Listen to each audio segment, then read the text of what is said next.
In recent times, Xabi Alonso has developed into one of the most in-demand managers or coaches in world football, and he's overseen Bayer Leverkusen battling Bayern at the top of the Bundesliga in 2023. But rewind just a handful of years and he was managing the Real Madrid kids, then oversaw the Sociedad B team get relegated. So what's happened since? How has Xabi Alonso developed into a tactical genius, hoping to lead Leverkusen to their first ever Bundesliga title? Stick around to find out. To understand how Xabi Alonso has developed as a coach, we need to take a look at his early life and his career as a player. Back in November 1981, Xabi Alonso was born to Mrs. Alonso, with football running through his veins. His dad was Perico Alonso, who won La Liga with Sociedad and Barcelona and won 20 caps for Spain. His older brother Mikel was also a footballer, not quite hitting the heights of Xabi as he played for Sociedad, Bolton and Charlton. His other brother John was a referee, and as a kid he was bezies with a young lad named Mikel Arteta. And all three lads, that is Xabi, Mikel and Mikel, played for local side Antigroco. In fact, Mikel and Xabi grew up on the same street and even lived near each other when they both lived in Liverpool. Isn't that cute? And Sociedad is where young Xabi started his career, the main team of the province Gipuzkoa in the Basque country. Remember that province, as we'll be revisiting it again later. Scouts were impressed with the performances of the trio and all three moved to pastures new. But unfortunately for Xabi, he and Arteta were separated as he went to Sociedad and Arteta went to Barcelona. Oh, and his brother Mikel also moved to Sociedad with him. At Sociedad, he made his first team debut a week after his 18th birthday in December 1999 in a Copa del Rey match versus Logroñés, which they contrived to lose 1-0. But how did young Xabi do? Surely he impressed enough to kick on. Well, he didn't play another match all season, but the signs were good and a few months later he moved to Eibar on loan to get some experience. After those 14 matches at Eibar, Xabi returned to Sociedad where the club wasn't doing so good. His dad Perico was even Sociedad's manager for a really lengthy 10 matches. In January 2001 the team were bottom of the league and new manager John Toshak came in to do something about it. And towards the end of the 01-02 season, Xabi was made club captain at the ripe old age of 20. Toshak was hugely impressed with Alonso's contribution and Sociedad recovered to finish 13th in the league, but it wasn't unlucky number 13 the following season as they finished second in La Liga, only 2 points behind champs Real Madrid, the team that Toshak would later win the league with a record points and goals tally.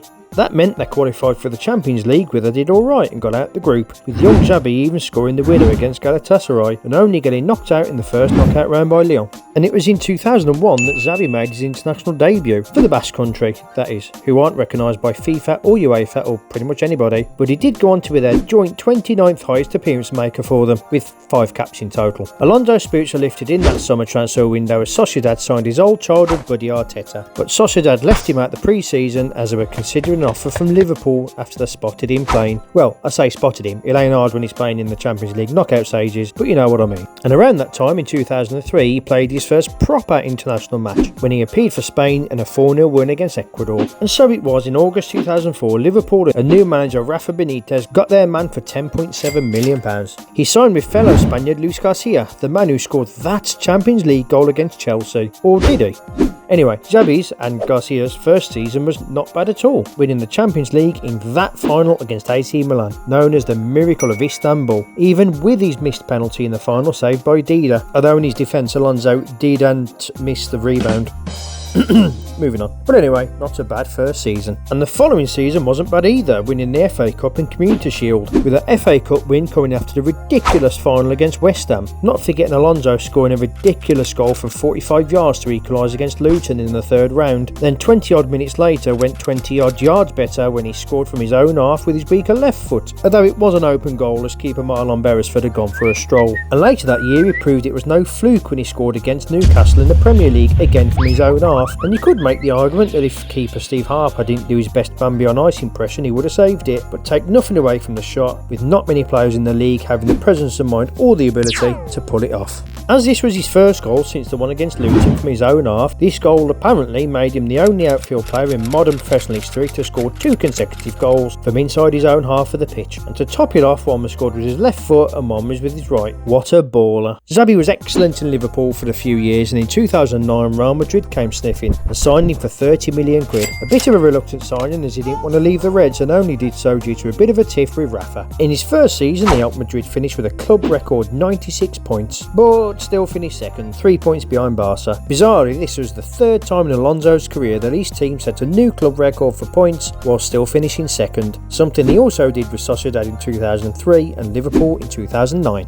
With Los Blancos, he continued his winning ways by winning the first league title of his career in 2012 and the Champions League again in 2014, despite being suspended for the final, and in total he played 5 seasons at Madrid. Then in 2014 he signed for Bayern Munich just months after battering them in the Champions League semi-final. When he moved to Bayern he was 32 going on 33 and was a move partly brought on by his desire to play under Pep Guardiola, the man he calls a visionary. He later extended his contract to Bayern by another year before finally retiring in 2017, aged 35. He won the league in each of his 3 seasons with Bayern, which, let's face it, isn't particularly difficult. I mean, I doubt that Bayern would have struggled without him, but he was still a key player for them. Then, in May 2017, Alonso played his final professional match in a league match against Freiburg in a Via Einswin, where he fittingly assisted the goal for Arjen Robben, in a match which was also Philipp Lahm's last match. He'd probably struggle to find another match where 2 such legends retired in the same match. And we haven't even spoken about his achievements with Spain yet, where he won the Euros in 2008 and 12 with the World Cup sandwich in between. And what a sandwich it was, with Alonso bossing the midfield with players like Busquets, Xabi and Iniesta. And he even scored both of Spain's goals in the 2012 Euro quarter-final against France on his 100th cap, and retired in 2014 as Spain's 8th highest cap player, even if he did try to get Nigel de Jong sent off in the 2010 final with some ridiculous play acting. I mean, he hardly touched him.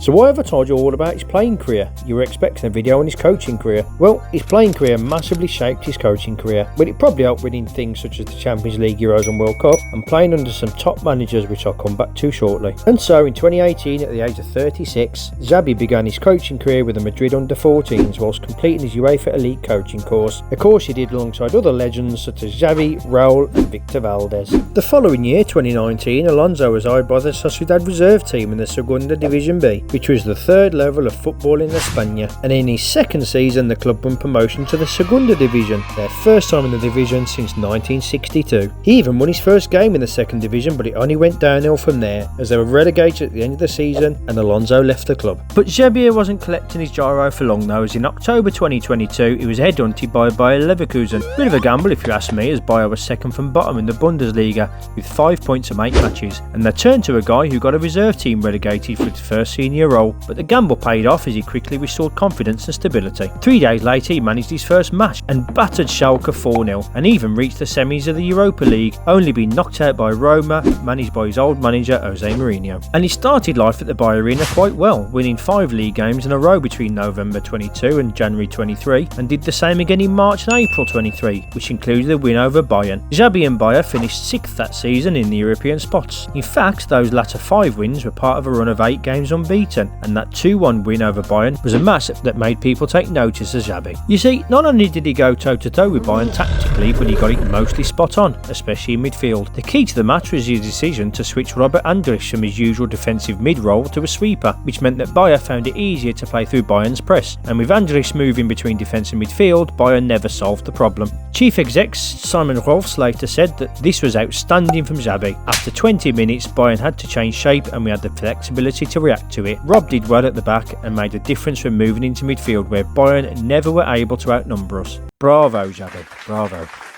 He also did alright in the transfer market with acquisitions of Alex Grimaldo, Artur, Boniface, Hoffman and Xhaka. He ironed out the defensive naivety and offensive chaos and brought in greater compactness and teamwork, a love of defending and a more patient, balanced attacking approach. And those defensive stats show, from a team who was 7th in the league for goals conceded per match at the end of the season 2023 to a team who are now the joint best, joint with Bayern of course. In truth, German pundits were not expecting his enthusiasm for the challenge at Leverkusen, when he actively takes part in the training sessions, even putting out the cones to the sessions, and often takes part in the goalkeeper drills during the warm-ups, which seems a little unfair to me. I mean, a player who's repeatedly scored from 100 yards out during his career, taking shots at his keeper, but whatever, it seems that the players like him all the more for it. And as interest for his services intensified, especially from Spurs, Xabi decided that he'd prefer to win things and committed himself to Bayer, which endeared him to the fans. Possession play and pressing schemes are much better too. You only have to check the possession stats. Well, You don't have to check the stats as I've done that for you, you know what I mean. But in his first season, Bayer finished 6th in the league for possession, bearing in mind he wasn't there for the full season, while at the time of typing this in 2023, they're second in that table, behind only Bayern, and are top for accurate passes, which is quite fitting given who their manager is. So what else has worked this season? Xabi's been flexible with his formations when needed, as Sociedad often using 4-2-3-1 or 4-3-3, while at Leverkusen he prefers 3-4-3 or 3-5-2 and sometimes moves to a 4-man defence, or even a 4-4-3. And then there's this guy. This dude is Sebastian Parilla, Xabi's trusty assistant. He worked alongside Xabi at Real Madrid, Sociedad and now Leverkusen. It's a bit weird how he follows him around everywhere like a little lost puppy, but Parilla spent the best part of 2 decades working in Real Madrid's development system and is clearly an important member of Alonso's team. So what does the future hold for Xabi? Well, while he was at Bayern, the top dogs commended him for his leadership qualities, tactical awareness and ability to pull the strings in the middle of the park. And chief exec Karl-Heinz Rummenigge once said while Xabi was at Sociedad, he's now in Spain learning this coaching trade. My opinion is that we must make an effort to bring him back to Bayern at some point. And talking of Sociedad's director of sport, Roberto Olabi, who was responsible for hiring him in 2019, has said the door would always be open if he wants to return to Sociedad one day. His performances at Bayer have probably only served to strengthen that position, although Xabi speaks 4 languages, so expect him to be able to adapt as numerous clubs become interested in his services. And the rumours are that Madrid president Florentino Perez is a fan and has placed Alonso top of the list to succeed Ancelotti if he takes over the Brazil job at the end of the season, as he's been rumoured to. So it seems that Xabi has now sorted the clubs willing to take him on. For ages, Bayer were labelled as exciting but flawed, which was never more evident than in 2002 when they finished runners-up in the Bundesliga, Champions League and German Cup, with players such as Ballack, Basque, Nerval and Berbatov, as well as their penalty-taking keeper Hans-Jörg Butt. But if you're going to lose any final to any goal, you may as well make it a banger. Under Alonso, he's brought balance and substance, showing skills that made him such a terrific player, natural authority and the ability to read the game and respond, and players below him will always respect those with such a world-class status. So where has Xabi learned some of his traits from? In the 21st century, 15 managers have won the Champions League, and Xabi has played under 5 of them: Del Bosque, Rafa, Mourinho, Ancelotti and Pep, and often had a key role in each squad, acting as the coach's voice on the pitch. Unsurprisingly, as they worked together and played in similar positions, Xabi shares a lot of principles with Pep, such as tactical and positional awareness, extensive analysis stemming from an eye for detail and a need for dominance and intensity. At Real Madrid, Ancelotti called him El Profesor, but forgive me as I'm not great with Spanish, but assume that's pretty good or something, for the authority in which he played and acted. He learned some great skills from Ancelotti, such as adaptability, man management and the ability to amend his systems to fit the players available to him.